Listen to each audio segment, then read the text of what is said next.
육개장 맛있었어요? 저는 못 먹었어요. 왜냐면 이제 오늘부터 학생들 세례 입교 교육이 있어가지고 원래는 12시 45분에 만나서 그 1시 15분까지 하기로 했는데 오늘 재직회가 조금 이제 늘어져가지고 끝나고 가니까 이제 뭐 12시 한 55분 그래서 지금까지 학생들과 또 학생들이 기다리고 있으니까 제가 밥 먹기라 그래서 학생들과 하고 좀 전에 양시영 집사님이 저거 주셔서 너무 잘 마셨습니다. 힘이 막 나는 것 같아요. 예? 아닙니다. 집에 가서 먹어야죠. 예. 저번 주에 우리 김현진 집사님이 안 계셔가지고 우리 남도장님 어디 계시지? 남도호 장로님이 고생을 하셨어요. 그래도 오늘 오셔가지고 함께 또 한번 보도록 하겠습니다. 우리가 사사기를 계속 보고 있었죠. 사사기 시대. 저번 주에 우리 한계희 권사님 안 계셨었죠? 맞아. 그래. 그렇죠. 예, 제가 아쉽네요. 이제 사사기를 통해서 사람이 하나님을 왕으로 모시지 않고 자기 마음대로 살아갈 때 그 밑바닥이 어떻게 되는가를 사사기가 자세하게 보여줍니다. 영적으로 어떻게 타락했는지, 또 영적인 타락은 반드시 도덕적인 타락을 병행하게 되어 있거든요. 그래서 이스라엘 역사 가운데 그 사사기의 400년 기간은 가장 어둡고 가장 암울하고 가장 힘든 기간이었습니다. 사사기의 맨 마지막 장 21절, 21장 25절에 보면 그때에는 이스라엘에 왕이 없으므로 사람이 각기 자기의 소견에 오른 대로 행하였더라. 이렇게 하고 사사기가 마무리가 되는 것이 아닙니다. 사무엘상으로 들어가면서 갑자기 시대가 변하는 게 아니고요. 사사기가 계속해서 진행되어지고 있습니다. 그런 가운데 사무엘상 1장에 보시면 한 여자가 등장을 해요. 그 여자 이름은 누구죠? 한나. 워낙 유명한 사람인데 뜬금없이 한나라는 사람이 나옵니다. 사무엘상 1장 1절, 2절 상반절까지 읽겠습니다. 사무엘상 1장과 1장 1절 그리고 2절 상반절.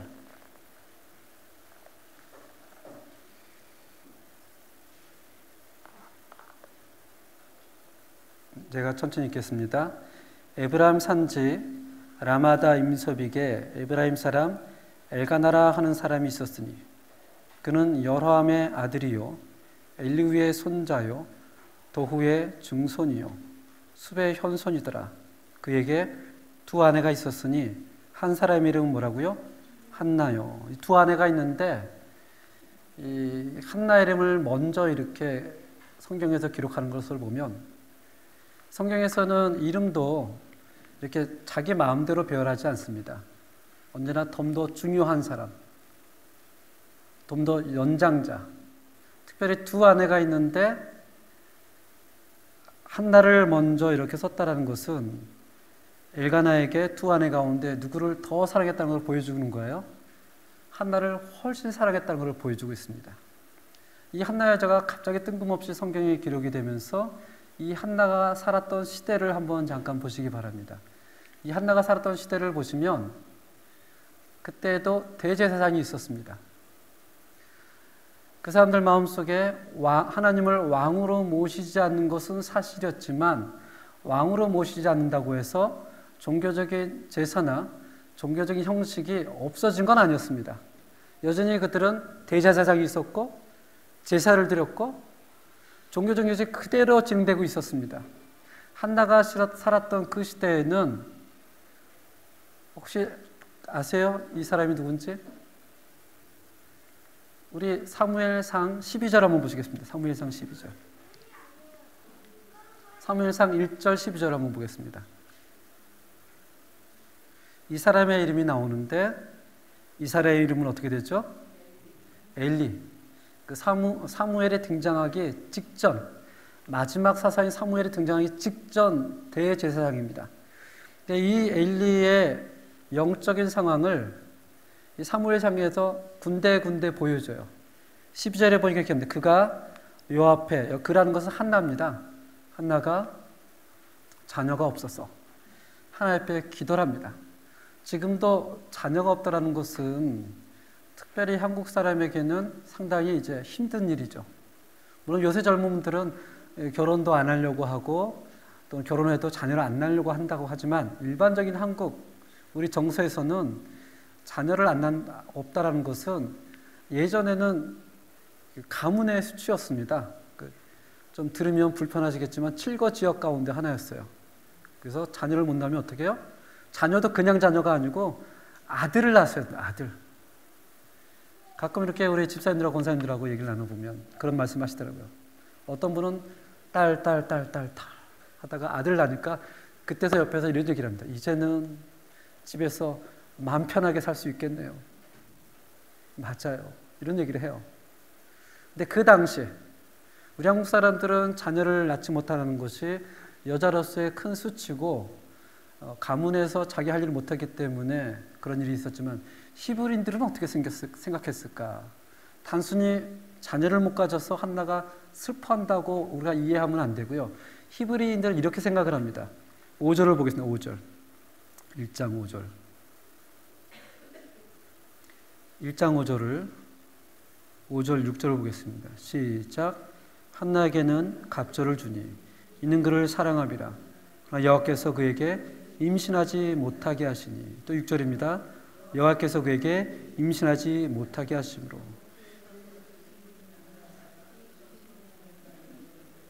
예. 히브리 사람들의 그 생각 구조는 여자가 자녀를 못 낳는다는 것은 누가 나에게 임신을 못하겠다고 생각합니까? 하나님이. 그들의 생각 구조는 그거예요. 내가 지금 자녀를 못 낳는 것은 태초에 하나님께서 인간을 창조하고 얘기를 합니다. fructificao, multiplicaos. 좀 전에 학생들하고 스페인어로 얘기하고 오면 갑자기 한국말이 또 안 돼요. 또 한국말 하다가 가면 또 스페인어가 안 돼요. 이 세상에 충만하라 그러잖아요. 충만하라. 그래서 유대인들은, 전통 유대인들은 오늘날도 임신하지 못하게 하는 거? 피임을 안 합니다. 전통 유대인들은. 그건 하나님 앞에 죄예요. 왜냐하면 하나님이 태초에 천지를 창조하시고 인간에게 너희는 땅에 충만하라, 풍성하라 했을 때 그것이 하나님의 이 땅에 주신 첫 번째 명령이었기 때문에 전통 유대인들이 피임을 한다는 것은 하나님의 말씀에 대적을 하는 거예요. 물론 이제 전통 유대인 말고 이렇게 다른 사람들은 그렇게 생각 안 하는 전통 유대인들 얘기하는 겁니다. 그래서 전통 유대 집에 가면 아이들이 다 6, 7, 8 이렇습니다. 많이 낳는 것이 뭐예요? 축복이에요. 내가 하나님의 명령을 잘 순종한다는 증거입니다. 그렇다면 그런 생각 구조 안에서 한나가 자녀를 못 낳았다는 것은 하나님이 나의 태를 열어주지 않는 거예요. 하나님 나를 축복하지 않는 겁니다. 나는 하나님 말씀에 순종할 수 없는 거예요. 이 엘가나 입장에서는 한나하고 분인나가 있는데 자녀를 낳은 분인나보다 한나를 훨씬 사랑했습니다. 그래서 성경에서는 이름이 나올 때 한나 이름이 먼저 나옵니다. 그에게 두 아내가 있었는데 첫째는 한나요, 둘째는 분인나라 하면서 엘가나의 마음이 가는 쪽을. 그들이 1년에 한 번씩, 두 번씩 예루살렘에 가서 제사를 드릴 때 성경에서 이렇게 얘기합니다. 4절에 보니까 엘가나가 제사를 드린 날에는 제물의 분깃을 그의 아내 분인나와 그의 모든 자녀에게 주고 한나에게는 얼마를 줘요? 갑절을 줍니다. 왜 갑절을 주겠어요?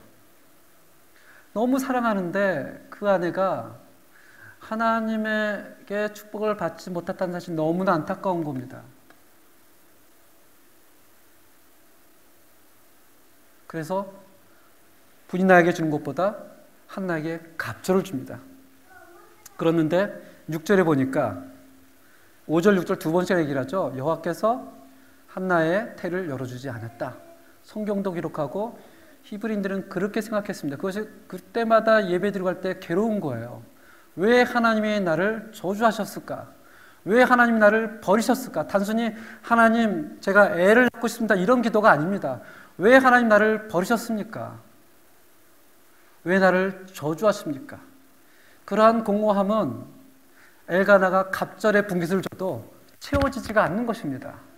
하나님이 나를 버렸다는 사실은 너무나 충격적인 사실이에요. 근데 6절에 보니까 이렇게 얘기해요. 여호와께서 그에게 임신하지 못하게 하심으로 그의 적수인 분인나가 그를 어떻게 해요?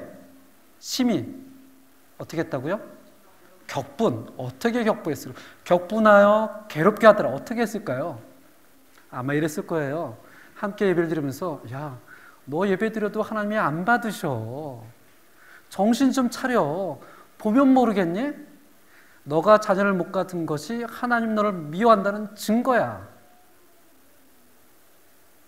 이것 때문에 한나가 괴로운 거예요. 아무리 물질을 많이 줘도 그 마음의 분노가 사라지지 않는 겁니다. 하나님이 왜 나를 버리셨을까? 그래서 아까 읽었던 사무엘상 1장 11절 14절에 보면 그 아픔을 가지고 한나가 성전에 가서 기도를 합니다. 기도를 해요. 12절에 보니까 이렇게 얘기를 하죠. 그가 여호와 앞에 오래 기도하는 동안에 엘리가 그 입을 주목한 새우 봅니다. 한나가 속으로 말하며 입술만 움직이고 음성은 들리지 않으므로 엘리가 어떻게 생각했다고요? 예, 그 당시 그때 왕이 없으므로 즉 하나님을 왕으로 섬기지 않는 그런 시대에 영적인 가장 최고봉의 지도자라고 하는 대사장이 한 여인이 성전에 와서 울면서 기도하는 장면을 보고 뭐라고 생각해요? 집사님 이러시면 안 돼요. 술은 집에 가서 드셔야죠. 그런 시대였습니다. 대제사장도 성도의 기도에 대한 것에 몰랐어요. 그냥 술 먹고 있구나 이렇게 생각했습니다. 그러면서 얘기를 하죠. 14절에 엘리가 그에게 이르되 내가 언제까지 취하여 있겠느냐. 포도주를 끊어라. 아마 우리 교회에서 만약에 아침 예배 나오는데 우리 권사님이 기도할 때 제가 가서 권사님 교회에서 이러시면 안 돼요. 포도주는 집에서. 그럼 이제 난리가 날 겁니다. 우리 목사님이 말이지 시험 들었다고. 이거 정말 시험 될 일이거든요. 왜 그랬냐면 그 시대가 그렇게 영적으로 암흑한 시대였어요. 대제사장이 사람들이 기도하는 것도 분간을 못할 정도였습니다. 직분은 대제사장이었지만 영적인 분별력이 없던 시대. 그때가 어떤 시대예요? 한나가 등장하던 시대였습니다. 또 이 대제사장에게는 2명의 아들이 있었습니다. 진짜 나쁘게 생겼죠. 진짜 못되게 생겼죠. 이 사람의 이름은 누굴까요? 엘리의 두 아들. 예, 엘리의 두 아들 맞습니다. 홈리와 비냐스. 이들의 행실을 성경이 어떻게 기록하냐면 한번 찾아보겠습니다. 사무엘상 2장 12절에서 17절입니다. 이 사람들도 제사장들입니다. 제사장들이에요. 12절 제가 읽을게요. 엘리의 아들들은 행실이 나빠 여호와를 어떻게 했다고요? 알지 못하더라. 그 사람들도 제사장들이었어요. 꼭 맞는 표현은 아니지만 오늘날 교류한다면 부목사님들. 근데 이 사람들이 행실이 나쁜데 근본적인 문제는 여호와를 어떻게 했다고요? 알지 못하는 겁니다.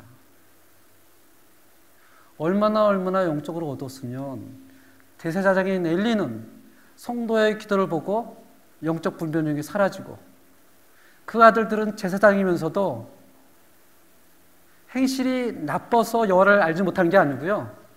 여호와를 알지 못하니까 행실이 나빠지는 것입니다. 제사를 안 드렸다가 아니에요. 여호와에 대한 두려움이 없더라. 알지 못하더라.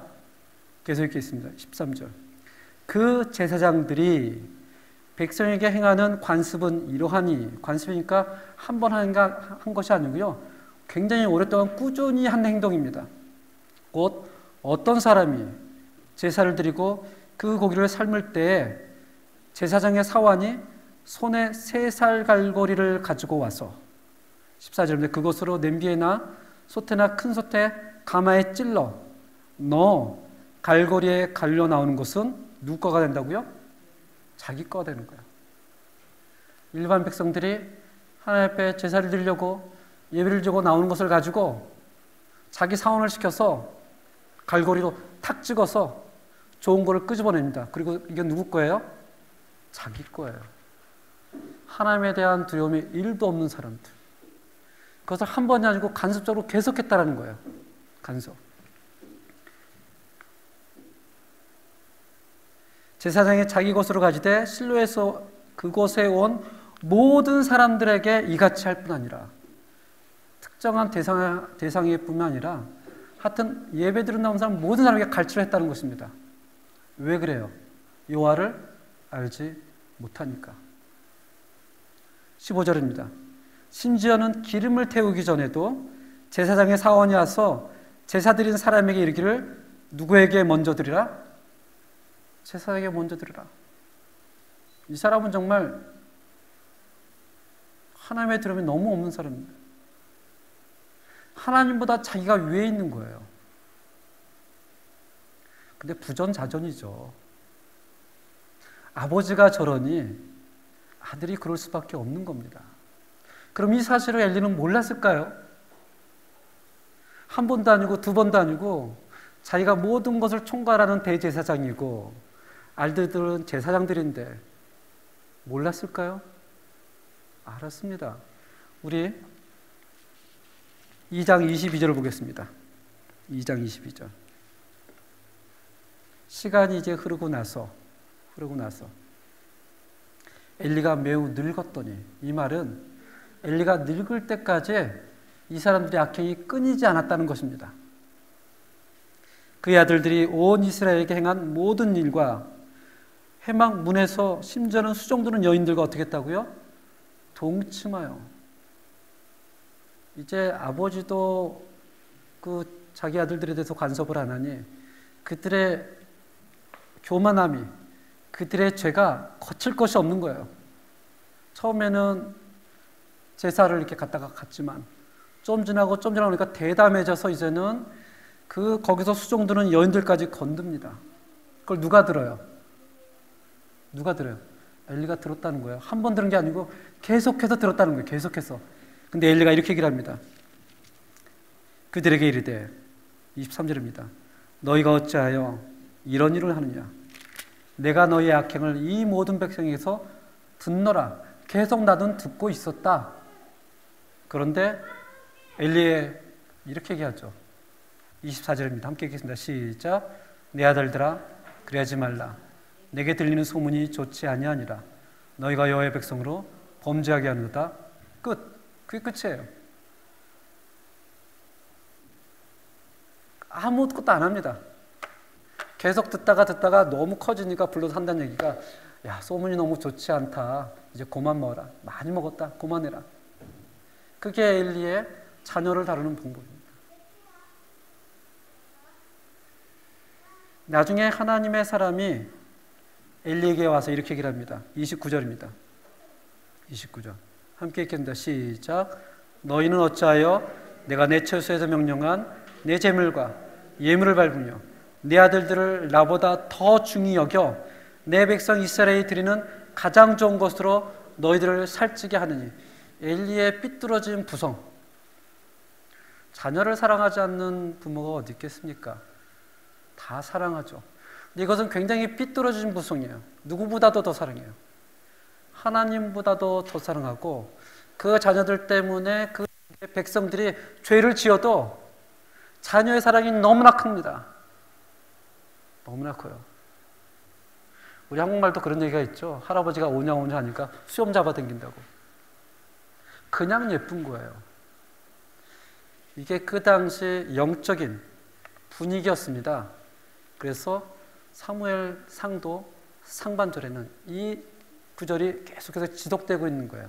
그때 이스라엘에 왕이 없으므로 사람이 각기 자기의 소경에 오른 대로 행하였더라. 이 어두운 영적인 분위기 가운데 하나님이 갑자기 한 여인, 아까 그 여인을 준비시키시죠. 그 여인의 이름은 한나였더라. 그러면서 다시 1장으로 들어가겠습니다. 1장으로 가시면 1장 2절에 보면 처음에는 한나를 소개하다가 그 다음부터 분날도 먼저 소개해요. 한번 보겠습니다. 그에게 엘가나죠. 두 아내가 있었으니 한 사람의 이름은 한나요. 또 한 사람의 이름은 뭐라고요? 분인나라 하면서 분인나를 소개합니다. 그래서 한나를 엘가나는 훨씬 사랑하고 그에게 자녀가 없음을 안타깝게 여기며 하나님의 얼굴을 그녀에게 주지 않는 것을 굉장히 가슴 아파합니다. 그런데 그 다음부터는 이렇게 얘기해요. 분인나에게는 자식이 어떻게 해요? 있고 한나에게는 자식이 없고 그 다음에 3절을 보세요. 이 사람이 매년 자기 성읍에서 나와서 실로에 올라가서 만군의 여호와께 예비하며 제사를 드렸는데 엘리의 두 아들 홈니와 비느하스가 여호와의 제사장으로 거기에 어떻게 했다고요? 있었다. 그러니까 엘리에게는 두 아들이 어떻게 해요? 있다. 이게 이제 히브리 문학의 재미있는 구조인데요. 이런 구조예요. 분인나에게는 자식이 있고 한나에게는 자식이 없고 엘리에게는 두 아들이 있고 그러면 그 다음에 뭐가 나와야 돼요? 없고가 나와야 돼요. 없고가. 근데 그 없고를 말을 안 해요. 뭐가 없었을까요? 분인나에게는 자식이 있고 한나에게는 자식이 없고 엘리에게는 두 아들이 있고 그 다음엔 없고가 나와야 되는데 이 없고가 뭘까?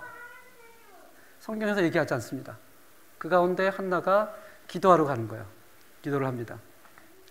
9절입니다. 그들이 실로에서 먹고 마신 후에 한나가 일어나니 그때 제사장 엘리는 여호와의 전 문설주 곁 의자 앞에 앉아 있었더라. 한나가 마음이 괴로워서 단순히 자녀가 없어서가 아니에요. 하나님의 얼굴 나에게 비춰주지 않아서 하나님이 나를 축복하지 않아서 하나님 나를 저주해서 괴로운 것입니다. 여호와께 기도하고 통곡하며 소원하여 이르되 만군의 여호와여 만일 주의 여종의 고통을 돌보시고 나를 기억하사 나의 종을 잊지 아니하시고 주의 종에게 아들을 주시면 내가 그의 평생에 무엇을 만들겠다? 무엇을 만들겠다? 나실인으로 만들겠다는 거예요. 나실인. 이 구조가 재미있어요. 여기 보면 다시 한번 보겠습니다. 한 글자가 빠졌어요. 하나가 아니고요. 하나님입니다. 하나님. 분인나에겐 자식이 있고 한나에겐 자식이 없고 엘리에겐 두 아들이 있고 그 다음에 뭐가 없어야 되는데 뭔지 몰랐는데 한나가 실로에 가서 통곡하며 기도하면서 그녀가 깨달은 것이 있습니다. 그때에는 왕이 없으므로 각기 소견에 오른 대로 행하였더라. 대제사장이 있어도 제사장들이 있어도 하나님의 사람이 없는 거예요. 하나님의 사람이. 하나님의 사람이 없는 걸 보고 얘가 기도합니다. 하나님 저에게 아들을 주시옵소서. 제가 그를 하나님의 사람 나실인으로 드리겠습니다. 그러면서 사무엘이 등장하기 시작을 합니다. 사무엘. 이 히브리 문학 구조가 재밌어요. 사무엘을 이렇게 등장시킵니다. 어떤 사람으로?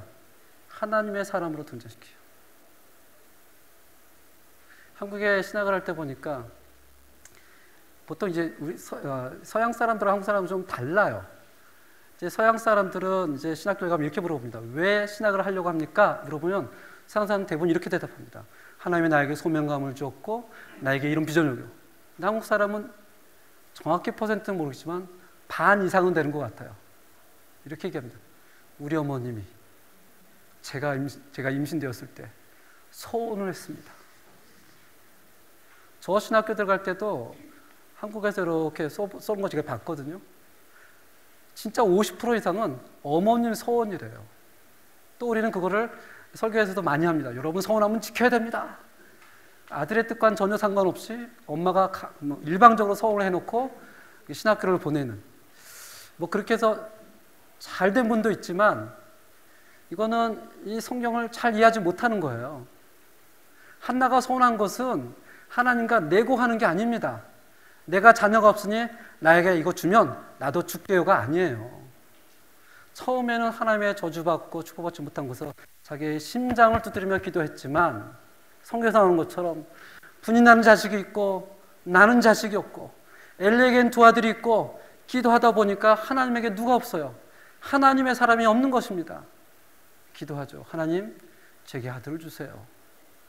제가 이 사람을 하나님의 사람 나시린으로 만들겠습니다. 대단한 기도죠. 대단한 기도예요. 그리고 그 약속처럼 사무엘을 키우다가 나중에 때가 되어 엘리 제사장에게 드립니다. 그리고 하나님께서 사무엘을 부르시죠. 사무엘아, 사무엘아. 사무엘이 엘리 제사장에게 갑니다. 저를 부르셨습니까? 엘리가 뭐라고 얘기를 하죠? 나 아닌데. 하나님이 불러도 엘리는 영적으로 너무 타락해서 이제 그 음성도 안 들립니다. 성경은 기록하죠. 그때 하나님의 말씀이 흔하지 않았더라. 흔하지 않은 게 아니고 하나님의 말씀에도 듣는 사람이 없는 거예요.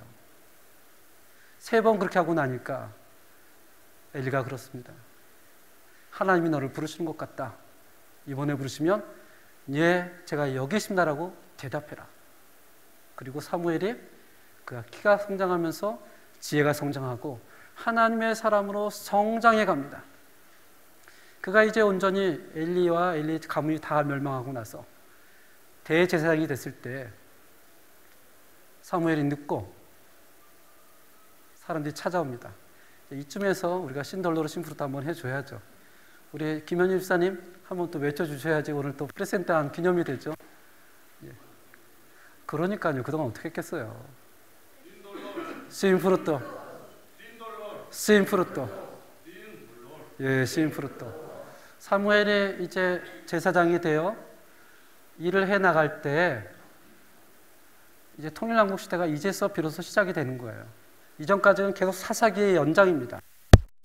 해 나갈 때 이스라엘 백성들이 사무엘에게 몰려옵니다. 그리고 이렇게 대답을 합니다. 우리에게 뭘 주소서? 왕을 주소서, 왕을. 이들은 이렇게 생각했어요. 우리가 이렇게 힘든 이유, 우리가 발전하지 못하는 이유, 뭐가 없기 때문에? 왕이 없기 때문에. 진단을 잘못했어요. 그들이 왕이 없기 때문이 아니라 그들의 마음속에 여호와를 왕으로 섬기지 않았기 때문인데 이들은 이렇게 생각합니다. 우리는 왕만 있으면 잘 될 거야. 사무엘 당신 너무 늦고 당신의 자녀들은 당신 같지 않으니 우리에게 왕을 주시옵소서. 한번 사무엘상 8장을 보겠습니다. 8장 4절.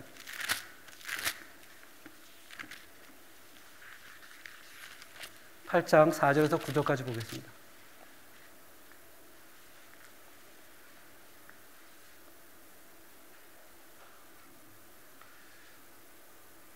제가 천천히 읽겠습니다.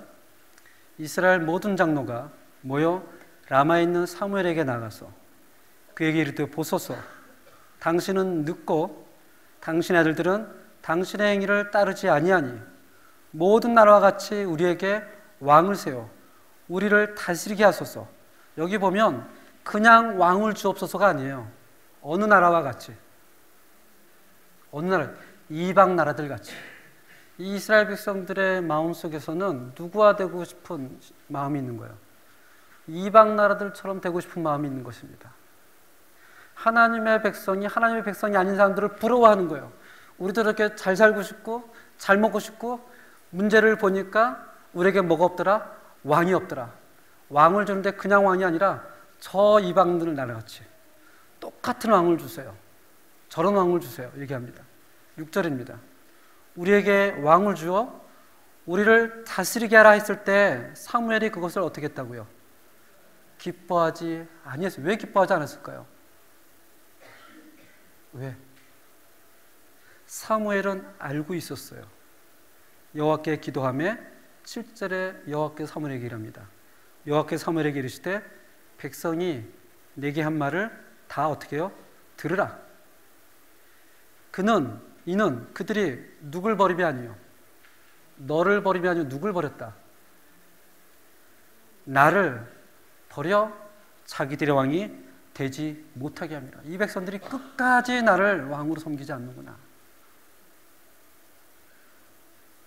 알고 있었죠. 하나님은 이들이 제사를 드리고 찬양을 하고 제물을 드려도 이들 마음속에 하나님에 대한 두려움과 왕으로 있지 않음을 알고 있었습니다. 그들이 노골적으로 모여서 우리에게 이방 나라들과 같이 왕을 주소서 했을 때 사무엘이 기뻐하지 않음을 보고 얘기합니다. 사무엘아, 너무 속상해하지 마. 그 사람들이 너를 거절한 게 아니고 누굴 거절한 거야? 나를 거절한 거야. 내가 본인들의 왕이 되는 것을 이들은 끝까지 받아들이지 않는구나. 8절입니다. 내가 그들을 애굽에서 인도하여 낸 그날부터 오늘까지 그들이 모든 행사로 누굴 버려요? 하나님을 버리고 다른 신들을 섬김같이 내게도 그리하는도다. 9절 함께 읽겠습니다. 시작. 그러므로 그들의 말을 듣는 너는 그들에게 엄히 경고하고 그들을 다스릴 왕의 제도를 가르치라. 왕을 주려고 하는 것은 원래 하나님께서 계획한 일이었지만 이때가 아니었습니다. 이스라엘 백성들이 왕을 달라고 하는 것은 굉장히 불순한 마음이었어요. 더 이상 하나님이 자기 인생에 개입하는 걸 원하지 않았습니다. 노골적으로 얘기합니다. 당신 같은 사람 말고 저 이방 같은 그런 왕을 주소서. 그래서 하나님이 얘기를 하죠. 그냥 들어줘라. 그냥 그렇게 해줘라. 그들은 애굽에서 내가 끌어낼 때부터 지금까지 줄기차게 그랬던 사람들이다. 단 그들에게 왕을 줄 때는 왕의 제도에서 제도를 가르쳐줘라. 왕정 체제에 대해서 얘기를 합니다. 사무엘상 8장 10절에서 18절에 보면 첫 번째는 이겁니다. 10절 함께 읽겠습니다. 시작. 사무엘이 왕을 요구하는 백성에게 여호와의 모든 말씀을 말하여 이르되 너희를 다스릴 왕의 제도는 이러하니라. 그가 너희 아들들을 데려다가 그 병거와 말을 어가게 하리니 그들이 그 병거 앞에서 달릴 것이며 얘기를 하죠. 왕이 들었으면 그 왕이 너희의 아들들을 데려갈 거야. 데려가서 병거를 타게 하고 말을 타게 하고 그의 종처럼 할 거야. 그래도 하겠니? 이스라엘 백성입니다. 예, 합니다. 예, 합니다. 두 번째 얘기합니다. 13절입니다. 시작. 그가 또 너희 딸들을 데려다가 향료 만드는 자와 요리하는 자와 떡 자로 삼을 것이요. 그가 또 너희 밭에 13절입니다. 예, 13절. 너희 아들만 데려가는 것이 아니라 너희 딸들 데려가서 요리하는 자로 만들 것이고 떡문 자로 만들 것이야. 그래도 받아들이겠니? 뭐라고 얘기를 하죠? 상관없습니다. 왕을 주세요. 세 번째 얘기를 합니다. 14절입니다. 시작. 그가 너희의 밭과 포도원과 감나무에서 제일 좋은 것을 가져다가 자기 신하들에게 줄 것이며 그가 너희의 재산도 가져갈 거야. 그래도 괜찮겠니? 그들에게 합니다. 괜찮습니다. 왕만 주신다면 우리는 다 허락합니다. 오케이입니다. 또 얘기를 하죠. 15절입니다. 그가 또 너희의 곡식과 포도원의 소산의 11조를 거두어 자기의 관리와 신하에게 줄 것이며 너희의 재산의 11조도 가져갈 거야. 일반적인 상식적인 얘기라면 한 번쯤 생각해봐야 했는데 라고 얘기를 하는데 이스라엘 백성은 어떻게 얘기를 해요? 상관없습니다. 우리에게 뭘 주세요? 왕을 주세요 라고 얘기를 합니다. 19절입니다. 19절 함께 읽겠습니다. 시작. 백성이 사무엘의 말 듣기를 거절하여 이르되 아니로소이다. 우리도 왕이 있어야 하리니 20절입니다. 우리도 다른 나라들 같이 우리의 왕이 우리를 다스리며 우리 앞에 나가서 우리의 싸움을 싸워야 할 것이니다 하는지라. 자, 이스라엘 백성들의 그 영적인 간악함, 눈먼 장님 같은 마지막까지, 그래서 정말 불행한 첫 번째 왕이 나오게 되는 것입니다. 보통 우리는 사울 왕을 처음에 굉장히 잘했는데 나중엔 타락했다라고 생각하시죠? 아닙니다. 그 사람은 처음부터 하나님이 선택한 사람이 아니에요. 누가 요구한 왕이에요? 백성들이 끊임없이 요구합니다. 그가 우리의 자녀를 데려가도, 우리의 딸들 데려가도, 우리의 토산을 가져가도 심지어 우리 재산을 가져가도 우리는 상관없습니다. 다른 나라와 같이 우리를 다스리게 한다면 우리에게 뭘 주소서? 왕을 주소서. 이래서 이제 통일한국 시대가 시작이 되는 것입니다. 이제 이런 생각을 하는, 내가 이렇게 내가 생각했던 것이 이것이 아닌데, 이미 후회를 할 때는 때가 늦습니다. 하나님이 충분히 기회를 주잖아요. 사무엘을 통해서 설명도 해주고 설명도 해주고. 막상 사울 왕이 등장했을 때 처음에는 환호하지만 굉장히 힘든 상황을 맞이합니다. 우리 통일한국 시대 한번 보겠습니다. 시작. 하나님이 마지못한 허락하에, 그러니까 왕정체제 자체를 부정하는 건 아니지만 하나님이 사울 왕을 줄 때는 백성의 요구에 허락을 하는 거지 하나님이 사울을 선택하는 것이 아닙니다. 하나님의 마지못한 허락하에 주변 국가처럼 이방인처럼 이스라엘도 왕정체제로 넘어갔는데 하나님의 마음에 합한 왕 다윗에 의해 국가가 번성하나 솔로몬의 우상 숭배로 분열의 위기에 봉착하다. 이것이 이제 통일한국 시대의 전체적인 줄거리입니다. 하나님이 마지못해 허락한 왕이 있었는데 그는 사울이더라. 그러나 그 후에 하나님의 마음에 합한 다윗 왕이 국가를 기초를 놓고 번성을 하고 솔로몬 왕에 가서 어떻게 돼요? 우상 숭배로 다시 그 마음속에 여호와를 왕으로 섬기지 않자 이스라엘 통일한국 시대가 분열왕국으로 쪼개지게 됩니다. 오늘은 여기까지만 보고 예. 어디요? 예.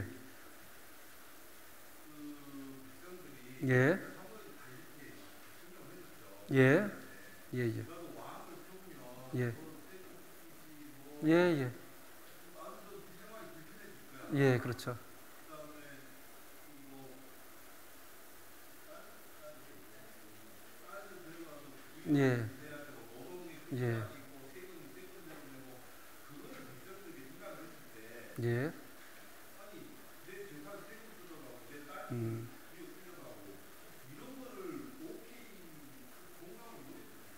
공감을 못했겠죠.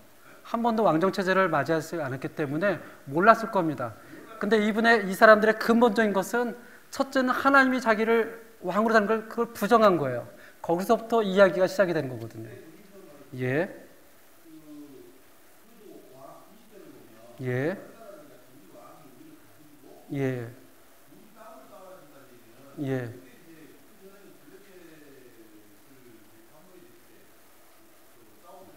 그래서 굉장히 좋아하죠.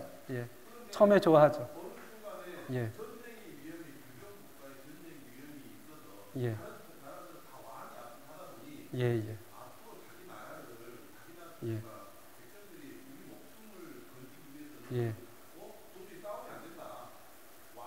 맞습니다.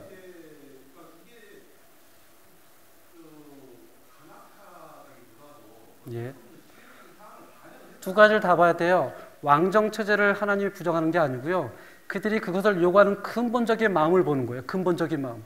근본적인 마음은 여호와가 자기들을 왕으로 있기를 부정하기 때문에 그것이 겉으로 보일 때는 어쩔 수 없는 것이지만 그것을 하나님은 지적을 하는 거죠. 그래, 그러면 한번 그렇게 해봐라. 원래 성경을 보면 왕정체를 준비하고 있었습니다. 출애굽에 나와요. 너희가 나중에 가는 거면 왕을 세울 것이가 나옵니다. 안 나오는 게 아니에요. 왕정체를 부정하는 것이 아니라 이 사람들의 마음을 얘기를 하는 거예요. 그래서 그 다음에 하나님의 마음이 합한 다윗을 뽑는 거죠. 만약에 왕정체제를 부정했다면 그러지 않았을 거예요.